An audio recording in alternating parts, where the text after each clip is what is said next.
जब पंकज सिन्हा और उसकी फैमिली नालंदा से घूमकर पटना लौट रहे होंगे, उस वक्त कुछ अज्ञात लोग उन पर हमला करेंगे और उस हमले में गीता सिन्हा की मौत हो जाएगी, लेकिन बाकियों को कुछ नहीं होगा।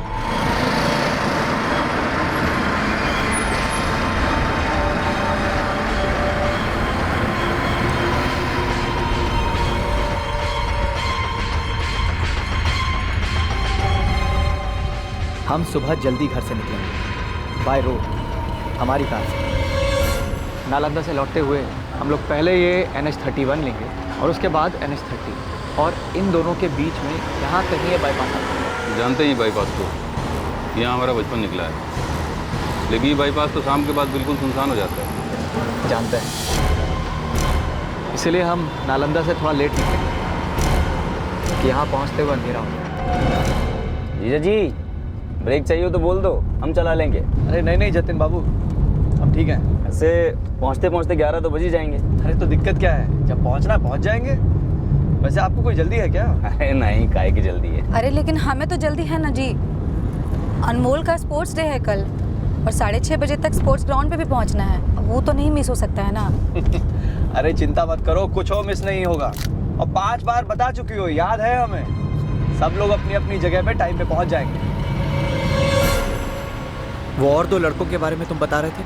दोनों एकदम मजे हुए खिलाड़ी हैं, भरोसेमंद। इस बार कोई चुप नहीं है। बस आपको ये करना है कि नालंदा से निकलने से पहले मुझे एक बार फ़ोन कर दें। उसके बाद किसी न किसी बहाने से लाके गाड़ी वहाँ रोक दीजिए। ओके, बाद का सब हम। वो तुम हम पे छोड़ दो।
सच कहते हैं गीता दीदी, बड़ा सुकून मिलता है जब ऐसे आपको और जीजा जी को एक साथ देखते हैं। 4 साल पहले तो कितना डर गए थे हम लोग।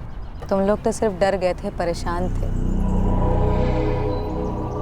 हमें तो लगा था कि जैसे अब बस मर ही जाएंगे। पहुंच गए तुम लोग? अरे कब का साहब जी, 2 घंटा से बैठ के यहाँ पुराना फिल्म का गाना सुन रहे हैं। हमें अभी वहां पहुंचने में कम से कम 45 मिनट का समय लगेगा। ठीक है, लेकिन जल्दी मत निकलिएगा। सूरज डूब जाने दीजिए, क्योंकि जितना अंधेरा रहेगा उतना बढ़िया रहेगा। ठीक है, हम निकलने से पहले तुम्हें फ़ोन कर देंगे। ठीक है। कल हमें कोई देखने आ रहे हैं। नहीं आएगा। कल का वो प्रोग्राम कैंसिल होने वाला है निशा। वहाँ सब कुछ प्लान के मुताबिक चल रहा है। बिल्कुल। हम करीब 2 घंटे में यहाँ से पटना के लिए निकलेंगे। पंकज, हमारा दिल बहुत घबरा रहा है। बस एक दिन की बात और है निशा, कल के बाद सब कुछ इतना शांत हो जाएगा, इतना सुकून होगा तुम्हारी और हमारी ज़िंदगी में। तुम और हम सचमुच एक हो जाएंगे, आज़ाद हो जाएंगे अपनी मनमर्जी करने के लिए। Pankaj, I love you. I love you too Nisha. ये गलत बात है जीजा जी। एक तो खुद ही पिकनिक का प्लान बनाते हैं, उसके बाद फिर आधे से ज़्यादा समय फ़ोन पे लगे रहते हैं। अरे नहीं साले साहब, दरअसल हमारी कंपनी का एक अमेरिकी क्लाइंट है, तो जब भी उसे कोई काम होता है तो हमारा जूनियर स्टाफ हमें ही फ़ोन लगाता है, तो इसलिए उन्हें डायरेक्ट करना पड़ता है। अच्छा चलिए, अब चलने का समय हो गया है। अभी निकलेंगे तो रात को 10 बजे तक पहुंचेंगे। अरे इतना भी क्या जल्दी है साले साहब, थोड़ी देर और एंजॉय करते हैं ना, आराम से चलेंगे। पक्का है समय? अरे बहुत समय है, आइए। चलिए। चलो, रेडी स्टेडी गो।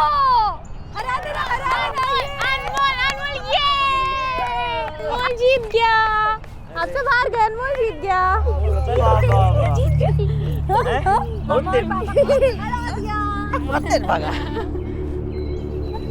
ये लो भाई, गर्मा गर्म चाय। हमको भी खिला दो थोड़ा सा। ये लीजिए आपके लिए पराठा। अरे वाह। अरे अरे वाह,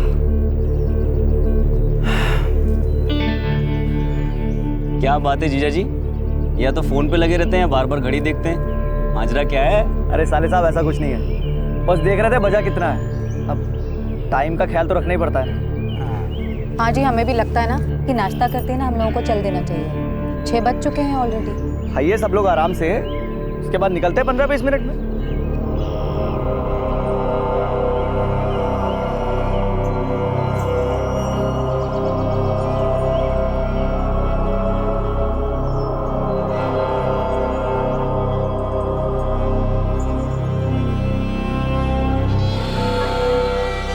अरे पंकज कहाँ चले गए? गए तो टॉयलेट की तरफ से, हो सकता है ऑफिस वालों से बात कर रहे हो फ़ोन पर। हम 5 मिनट में निकल रहे हैं शाम। हम लोग यहाँ पूरी तरह तैयार हैं, आप बाईपास वाले रोड पे आ जाओ बस, ठीक है?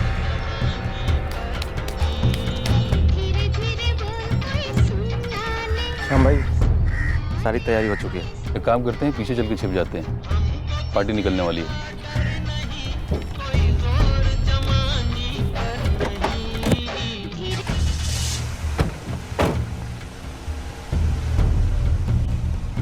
क्या जी, पिकनिक का प्लान आपका था और आप हैं कि पूरे दिन फोन पे लगे रहे। अरे ऐसा कुछ भी नहीं है, और वैसे सब लोगों ने एंजॉय तो किया ना, है ना बेटा? पापा हम वापस से आएंगे, बहुत मजा आया। आएंगे ना मम्मा?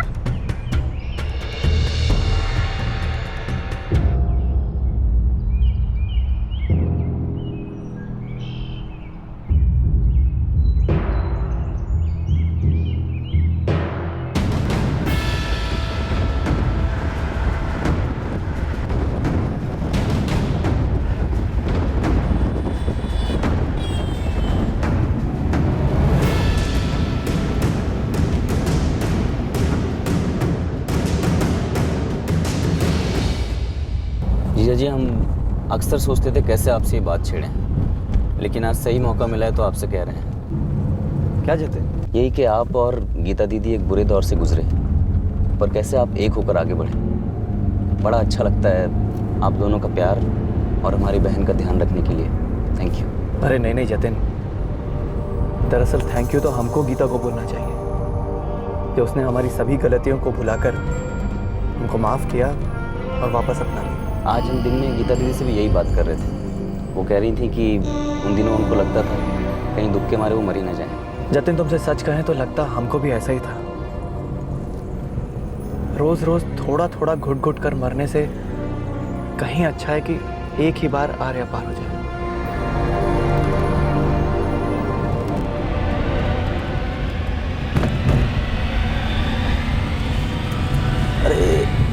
अरे अरे जीजा जी, ये कौन सा टर्न ले लिया आपने?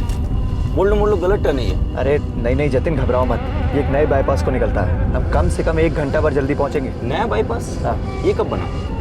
आप श्योर हो ना? अरे 100%। हमारा एक दोस्त पटना नालंदा हर दूसरे दिन आता जाता रहता है, उसी ने बताया। अच्छा चलिए।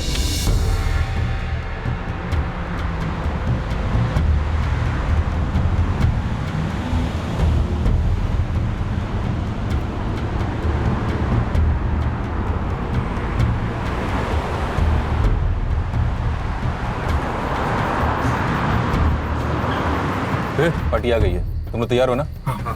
चूक नहीं होनी चाहिए। चल।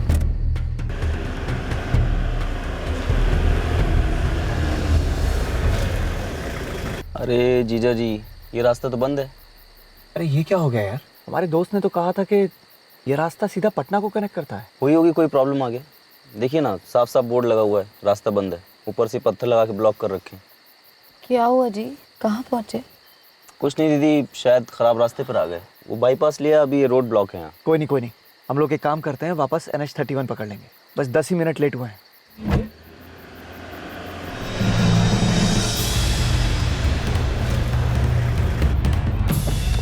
अरे ओ भाई, आगे रास्ता बंद है, पीछे लो। पंकज, ये लोग यहाँ क्यों आ रहे हैं?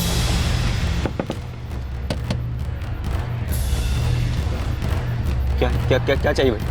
कौन हो तुम लोग? बाहर निकल, बाहर निकल। पंकज, भैया देखो, तुम्हें पैसे चाहिए ना, सारे पैसे ले लो। है हम लोग फैमिली वाले लोग हैं, हमें छोड़ दो। हाँ ये सब कुछ ले लो, जो चाहिए सब ले लो। मैडम लोगों को अलग से बोलना पड़ेगा का? निकालो सबको। क्या हुआ? कुछ नहीं बेटा, आप सो जाओ, बस बाहर मत निकलना।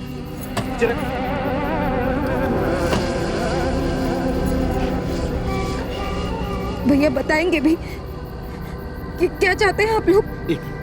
हम बात कर रहे हैं। देखो भैया, तुम्हें पैसे चाहिए ना, है? सारे पैसे ले लो, लेडीज के जेवर भी ले लो तुम, लेकिन हमें छोड़ दो। देखो हमारे साथ छोटा बच्चा भी है। देखिए भाई साहब, आपको ना कोई गलतफहमी हुई है। हम लोग तो रास्ता भटक के यहाँ आ गए थे। हाँ। आप शायद किसी और का इंतजार कर रहे थे। यहाँ आपका यमराज इंतजार कर रहे थे साहब जी। यम को भोग नहीं चढ़ाएंगे। सारे पैसे दे तो रहा हूँ भाई। तेरा पैसा कहाँ भागा जा रहा है रे? वो तो हम लेवे करेंगे, लेकिन वो कहा है कि थोड़ा मस्ती का मूड है हमारा।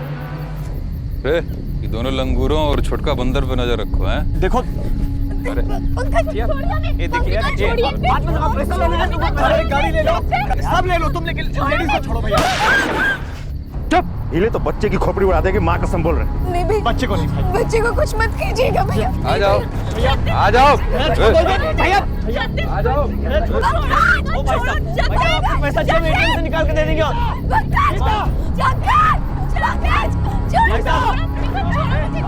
भाई साहब आपको और पैसे चाहिए, मैं एटीएम से निकाल के दे दूंगा। भाई साहब उसको तो अरे छोड़ दो। अरे चुप! एक और बार हिला तो बच्चे की खोपड़ी सच में उड़ा देंगे, इस बार नहीं सोचेंगे। छोड़िए,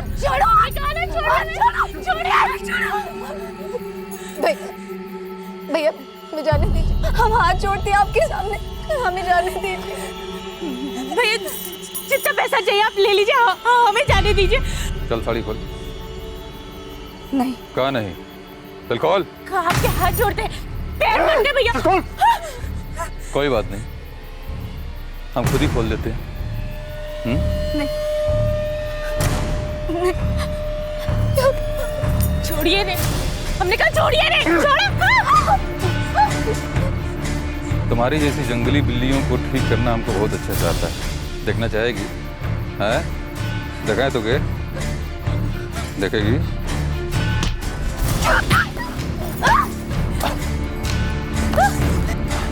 चलूगा, यही मौका है, चल।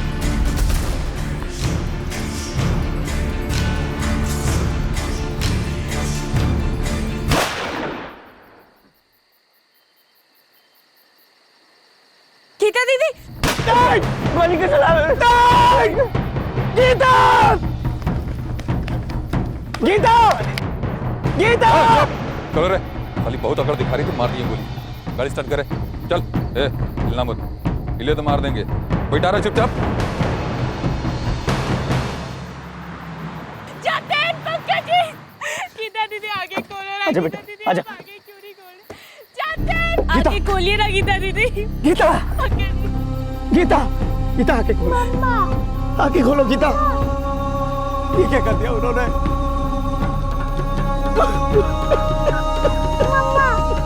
आगे खोलो ना।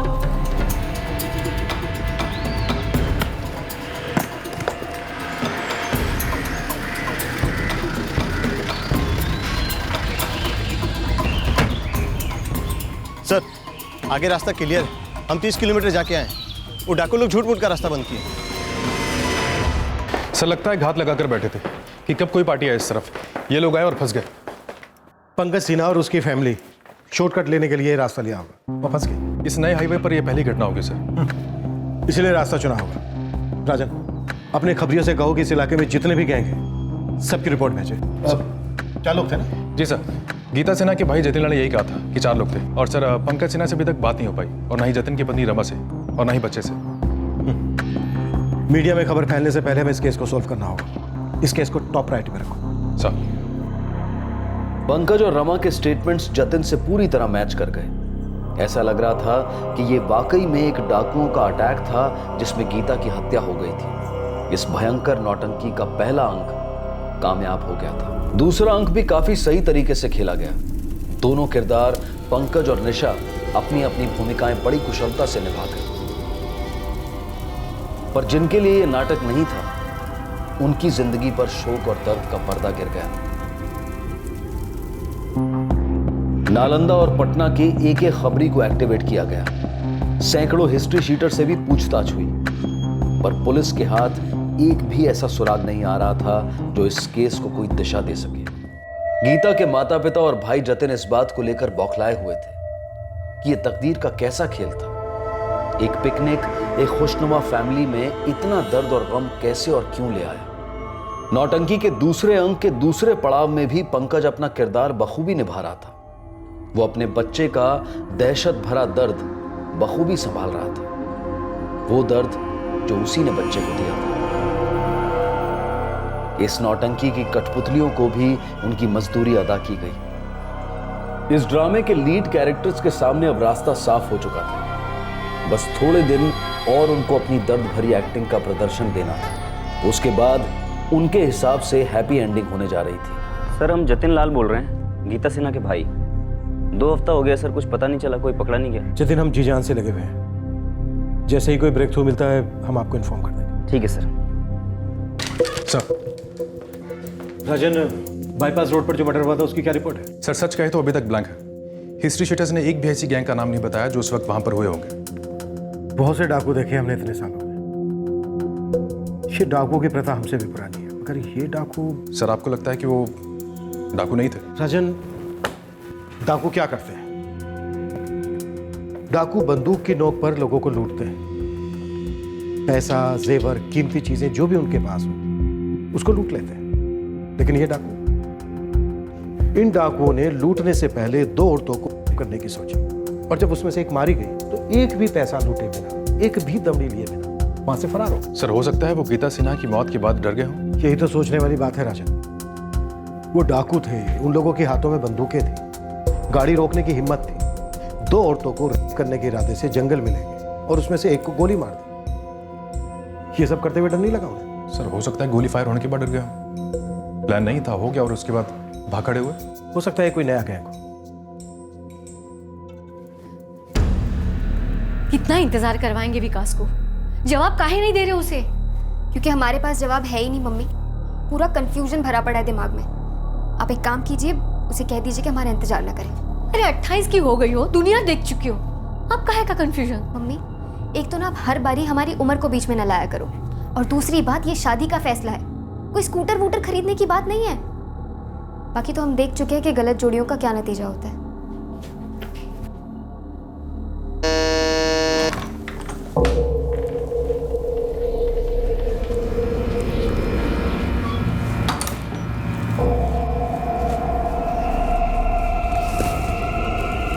अनमोल को रमा भाभी के पास छोड़ कर आए।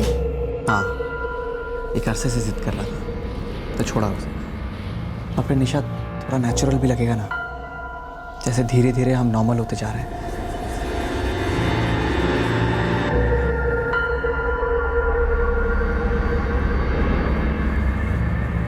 क्या हुआ निशा, कोई टेंशन है क्या? लड़के एक के बाद एक करके रिजेक्ट किए जा रहे हैं। तो अच्छा ही है ना। कुछ अच्छा नहीं है पंकज। निशा, ऐसा क्यों कर रही हो? हमें एक और बड़ा टेंशन खाता रहता है रात भर। वो क्या?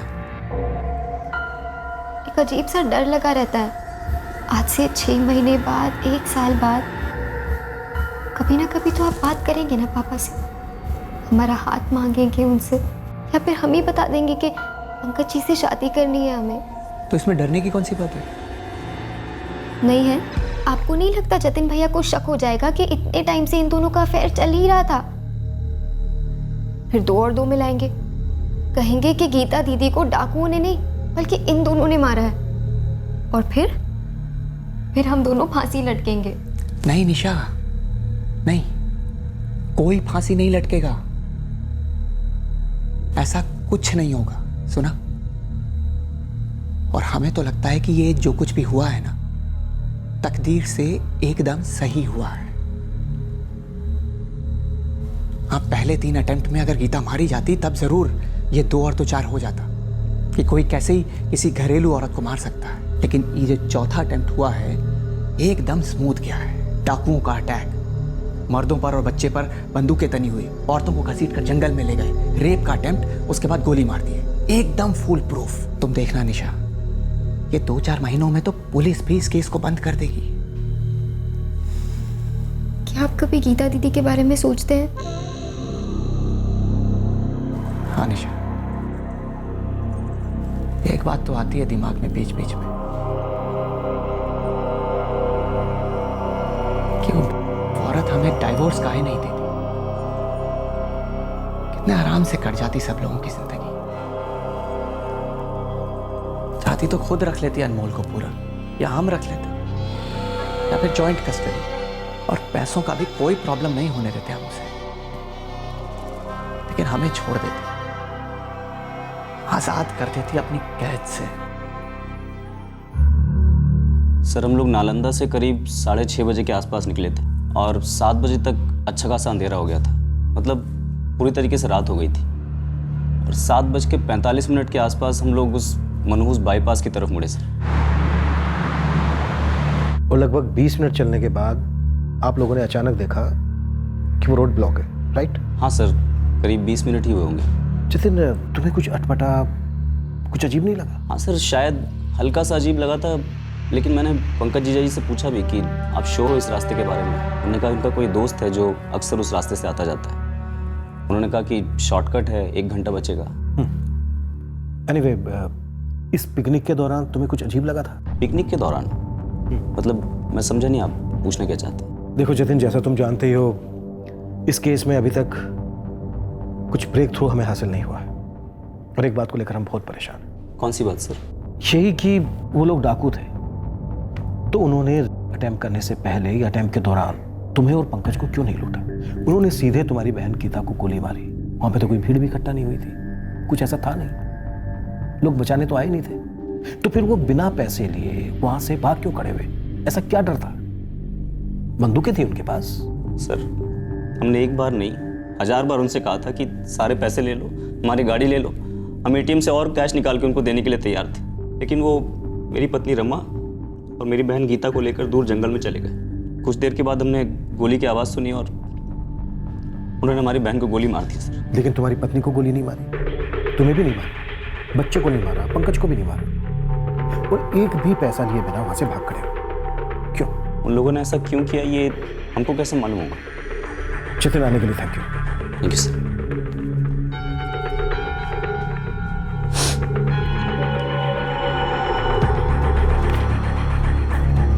सर आप पूछ रहे थे कि पिकनिक के दौरान कुछ अटपटा लगा था, क्यों सर?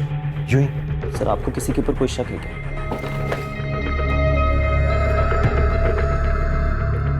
किसी पर शक करने जैसा कोई कारण है क्या? पता नहीं सर। गीता की मौत से किसे फायदा हो सकता था, और किस तरह से फायदा हो सकता था? कोई तगड़ा इंश्योरेंस प्लान? अगर इस वजह से गीता की मौत हुई है तो जाहिर सी बात है पति और पत्नी के बीच क्या करें, हमारा काम ही कुछ ऐसा है, हर एंगल से टटोलना पड़ता है, सुरागों के लिए शक को खंगालना पड़ता है। Thank you sir.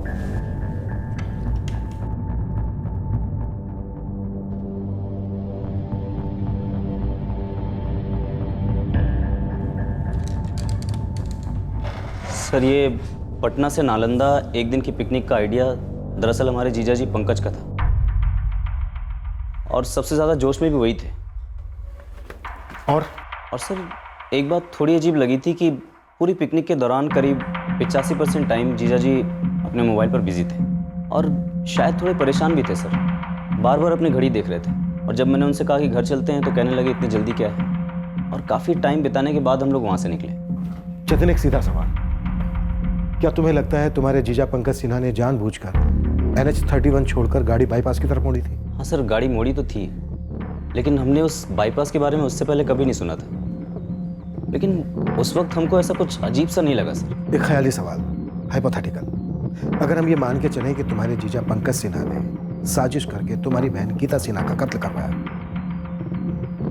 तो इससे तुम्हारे जीजा को क्या फायदा हो सकता है?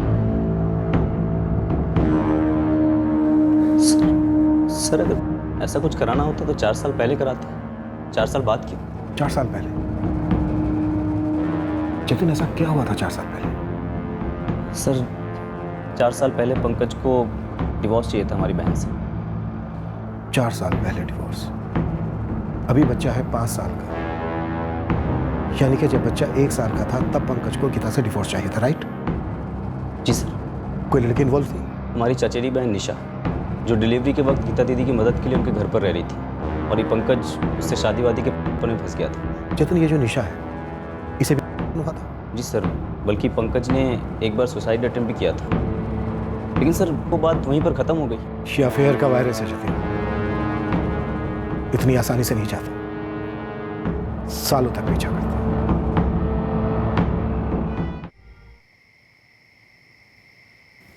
बेटा, हम जानते हैं तुम्हारी मम्मी इस दुनिया की बेस्ट मम्मी थी, और उसके जैसी दूसरी मम्मी हम तुम्हारे लिए नहीं ढूंढ सकते बेटा। हमें दूसरी मम्मी नहीं चाहिए, हमारी मम्मी बेस्ट थी। विकास के माँ बाप ने सामने से मना कर दिया। इससे अच्छा लड़का निशा को कभी नहीं मिलता। पता नहीं कौन सी दुनिया में रहती है ये लड़की। मीना, क्या इस पंकज और निशा के बीच जो कुछ भी चल रहा था वो तब पूरी तरह से खत्म हो गया था, या अब भी कुछ चल रहा है?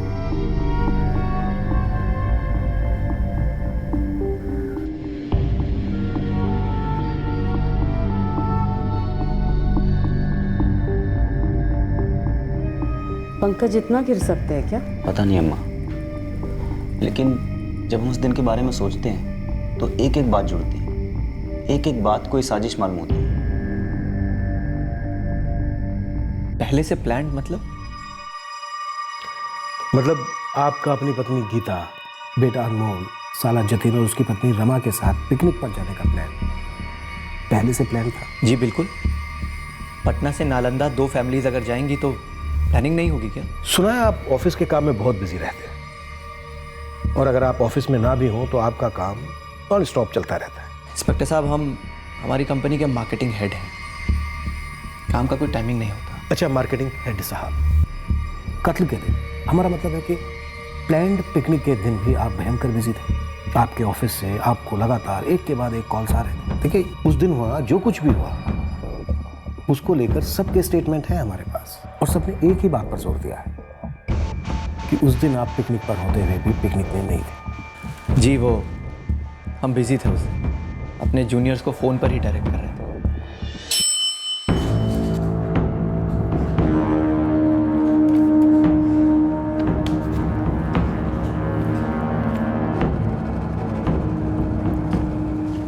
इंस्पेक्टर साहब, ये गोल गोल बातें करना बंद करके हम सीधा मुद्दे पर आ जाएं। आप बताएंगे इस लाइन ऑफ इन्वेस्टिगेशन का मतलब क्या है? मतलब है आपकी पत्नी के हत्यारों को धर लेना पंकज जी। तो फिर पिकनिक और हमारे ऑफिस के कॉल्स का उनसे क्या रिश्ता हो सकता है? उस दिन आपके ऑफिस से आपके कौन से नंबर पर ये सारे कॉल्स आ रहे थे पंकज जी? देखिए, हमारे रिकॉर्ड के हिसाब से आपका फ़ोन नंबर है 44456789, ठीक है ना? हाँ, बहुत कन्फ्यूजन है पंकज जी।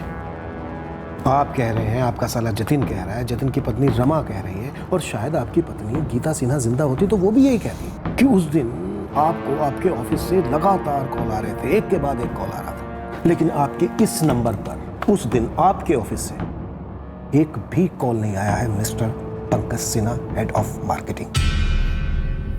आपके 2 नंबर हैं? जी। खुफिया है, क्योंकि आपके साले जतिन को आपके इस दूसरे नंबर के बारे में कोई जानकारी नहीं। जी हाँ, वो दूसरा नंबर हम सिर्फ ऑफिस के कॉल्स के लिए ही इस्तेमाल करते हैं। निशा लाल आपके ऑफिस में काम करती है? बेगूसराय की निशा लाल। हमने आपके बिना बताए आपके दूसरे नंबर का पता लगा लिया, 4441235568, ठीक है ना? आपके इस नंबर से निशा लाल को और निशा लाल के नंबर से आपके इस नंबर पर हजारों बार कॉल हुए पिछले 1.5 साल में। हर रोज कई दफा फोन कॉल्स और मैसेजेस एक्सचेंज हुए। दरअसल निशा से आपका अफेयर कभी खत्म हुआ ही नहीं था, है ना? अब सवाल यह है कि ये कबाब में हड्डी कौन है पंकज जी? क्योंकि इस अफेयर वाले नंबर से आप कुछ और लोगों से भी बात करते रहे हैं, खास करके पिकनिक वाले दिन, और कुछ खास मौकों पर भी आपकी उनसे बात हुई है। ये इश्क का डबल ट्रिपल शिफ्ट चल रहा था क्या पंकज जी? अरे नहीं, मजाक कर रहा हूँ। ये हम जानते हैं कि आप निशा के वफादार हैं, निशा के साथ दगा नहीं कर सकते। तो फिर ये नंबर किसके हैं? कोई बात नहीं, चिंता मत कीजिए, हमने भी पता लगा लिया। जैसे हमने आपके दूसरे नंबर का पता लगाया। जी, कल रात को हमने इन चारों को धर लिया है पंकज जी। श्याम, शरद, मुन्ना और कालू।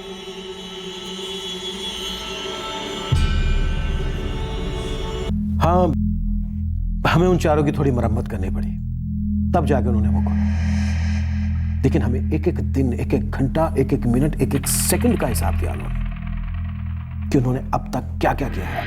श्याम ने हमें सारी बात डिटेल्स में बताई पंकज जी, कि कैसे उसके 3 बार खाली गए और चौथी बार में वो आपकी पत्नी को मार पाया, और कैसे आपने अपनी पत्नी की सुपारी के लिए 4 लाख रुपए दिए 30 मार्च को अपनी खुद की पत्नी, अपने बेटे अनमोल की मां गीता की हत्या के लिए। बेगूसराय पुलिस आपकी माशुका को बस किसी भी क्षण हिरासत में लेने ही वाली है।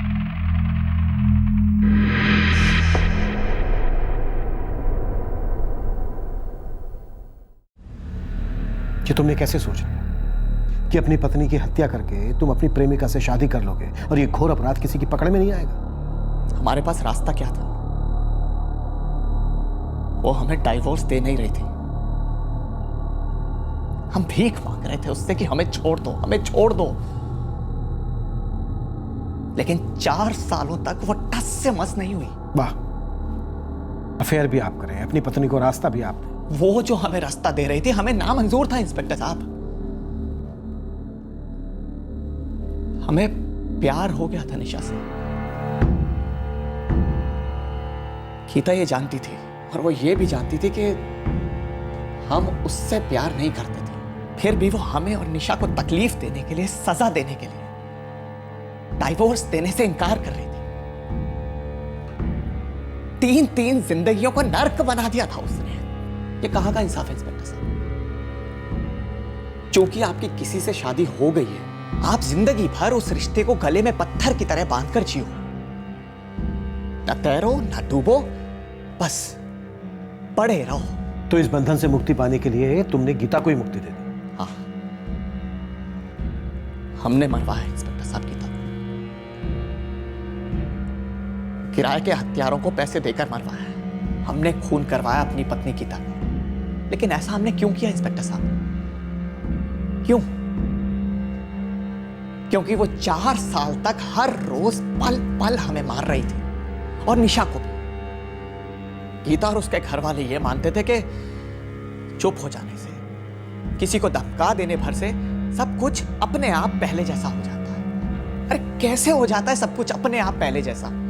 ये कोई अनसुना तो है नहीं कि किसी आदमी का औरत का अफेयर हुआ, उसे अपनी गलती का एहसास हुआ और वो सुधरा ना हो। अरे नहीं सुधरना बुधरना है इंस्पेक्टर साहब। पूरी दुनिया हम दोनों के बीच में मानो एक मैरिज काउंसलर जैसी हो गई थी, जबकि हमें इस रिश्ते को सुधारने में रत्ती भर भी इंटरेस्ट नहीं था, क्योंकि हमारी तरफ से रिश्ता था ही नहीं। हमारे दिल में सिर्फ और सिर्फ निशा थी। हाँ, हमें एक गलती को सुधारना था, और वो गलती थी हमारी गीता के साथ शादी। हमारी जिंदगी की सबसे बड़ी गलती। सरासर गलत। तुम्हारी जिंदगी की सबसे बड़ी गलती यह है कि तुमने अपने अंदर के स्वार्थ और कठोरता के राक्षस को कभी पहचाना ही नहीं। अरे सुधरना तो दूर की बात, तुम्हें हत्या जैसा कठोर जुर्म इतना सहज और सरल लगने लगा जैसे वो रोजमर्रा की बात। वो हमें छोड़ नहीं रही थी इंस्पेक्टर साहब। तो क्या उसकी हत्या करके तुम उससे छूट गए? तुम 2 रिश्तों की कैद से निकलकर कानून की कैद में आ गए हो पंकज। और जरा अपने बच्चे के भविष्य के बारे में सोचो। अगर तुमने अपने मासूम बच्चे के भविष्य के बारे में सोचा होता ना, तो इस तरह अपनी जिंदगी को सुधारने की कभी नहीं सोचते। राजन, इनका स्टेटमेंट लेकर इन्हें कस्टडी में ले लो। 1 मिनट इंस्पेक्टर साहब, हम हमारे बेटे से एक बार मिल सकते हैं? हम उसको यहाँ बुलवा लेते हैं। नहीं प्लीज, यहाँ नहीं। क्यों? तुम नहीं चाहते तुम्हारा बेटा तुम्हें यहाँ पर देखे? चलो, मैंने अगर इसकी मंजूरी दे भी दी, क्या होगा उससे? इस दुनिया में कुछ नहीं छिपता है पंकज। एक ना एक दिन तुम्हारे बेटे को यह पता चल ही जाएगा कि उसके पिता ने ही उसकी मां की हत्या करवाई है। जरा सोचो पंकज, तुमने क्या कर दिया है अपने बेटे के भविष्य के साथ, उसकी जिंदगी के साथ। बाहर मतलब कहाँ गए हैं? बेटा बाहर मतलब किसी जरूरी काम से बाहर गए। पापा बिना बताए कहीं नहीं जाते हैं। बेटा इस बार जाना पड़ा उन्हें। हाँ, उन्हें फोन करो। फोन बेटा वो फोन लेकर नहीं गए। आप दूध पी लो। नहीं पापा, हमेशा फोन लेकर ही जाते हैं। क्या वो आपको छुपा रही हो क्या हमसे? ऐसी कोई बात नहीं है। लेकिन क्यों? मुझे पापा के पास जाना है। अम्मा, अब सोचते हैं तो लगता है कि हमें गीता दीदी को और समझाना चाहिए था। उन्हें पंकज को छोड़ देना चाहिए था। निशा को गीता की देखभाल करने के लिए भेजना ही नहीं चाहिए था। क्या पता अम्मा, निशा की जगह पंकज को किसी और लड़की से इश्क हो जाता। इस सब से तो बस एक ही बात निकल के आती, जब किसी जोड़े के बीच प्यार खत्म हो जाए और उस प्यार को जिंदा करने की हर कोशिश के बावजूद वो जिंदा ना हो, तो ऐसे रिश्ते को दफना देना ही बेहतर है। लाश के साथ जिंदगी बिताएंगे तो सड़न तो होगी। दोनों के दोनों जवान थे, पूरी की पूरी जिंदगी पड़ी थी उनके सामने। कुछ दिनों में पुराने घाव भर जाते और नए सिरे से नई जिंदगी शुरू होती। कम से कम उन तीनों की जिंदगियां तो बर्बाद नहीं होती।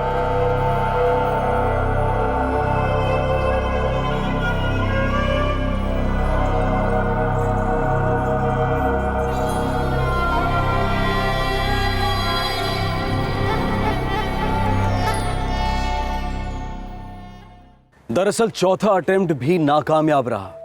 हाँ, ये बड़े दुर्भाग्य की बात है कि गीता की निर्दयी हत्या हो गई, पर हत्या की नींव पर एक रिश्ते की इमारत बांधने का ख्याल अपने आप में नाकामयाब साबित हुआ। ऐसे रिश्ते में टिके रहने का मतलब ही क्या बनता है, जहां अगला घुटन के मारे मर रहा है और सामने वाले को मार डालने का षड्यंत्र रच रहा है। ऐसी शादी से चिपके रहने का क्या मतलब, जब दोनों को उस रिश्ते में से ना तो खुशी मिल रही है और ना ही उस रिश्ते का कोई भविष्य नजर आ रहा है। अगर हम नैतिकता और भावुकता के परे जाकर सोचें तो इंसान का मानव अधिकार सबसे ज्यादा मायने रखता है। पंकज और निशा ने जो किया वो भला बुरा, सुंदर कुरूप, सही गलत जैसा भी था, लेकिन उन दोनों को अपनी जिंदगी एक दूसरे के साथ जीने का अधिकार था। हम किसी भी सूरत में पंकज और निशा के प्रति सहानुभूति प्रकट नहीं कर रहे हैं और ना ही उनके फैसलों की हिमायत कर रहे हैं। हमारे लिए इस केस में सबसे बड़ा मानव अधिकार का उल्लंघन गीता का हुआ, क्योंकि उससे उसकी जिंदगी छीन ली गई। पति की बेवफाई और एक बहन द्वारा पीठ में छुरा सहन करना आसान नहीं था गीता के लिए, लेकिन अगर ध्यान से देखें तो इस केस में एक बात बहुत ही मजबूती से उभर कर सामने आती है, और वो ये है कि गीता को हिम्मत करके अपनी जिंदगी पर गिरे इस भावनाओं के कहर को पहचान लेना चाहिए था। उसके सामने उसकी अपने बच्चे की जिंदगी थी, लेकिन एक टूटी शादी को, एक झूठ को जीने का क्या मतलब था। बुरा इस बात का भी लगता है कि 3 नाकामयाब मर्डर अटेम्प्ट्स के दौरान काश एक बार तो गीता को इशारा मिलता, हिंट मिलती कि कोई उसके खून का प्यासा हो चुका है, तो शायद बात यहां तक ना आ पहुंचती। पंकज, निशा और चारों अपराधियों को आईपीसी की धारा 302 के तहत हत्या के लिए और धारा 120B के तहत क्रिमिनल कॉन्स्पिरेसी के लिए बुक किया गया है। मुकदमा शुरू हुआ और कुछ साल पहले पटना हाई कोर्ट ने पंकज, निशा और चारों किराए के हत्यारों को उम्र कैद की सजा सुनाई। अब मैं अनूप सोनी आपसे विदा लेता हूं। फिर मुलाकात होगी क्राइम पेट्रोल सतर्क में शुक्रवार रात 10:30 बजे। तब तक सुरक्षित रहें और देखते रहें क्राइम पेट्रोल सतर्क। सबक एक को, सीख हम सबको। जय हिंद।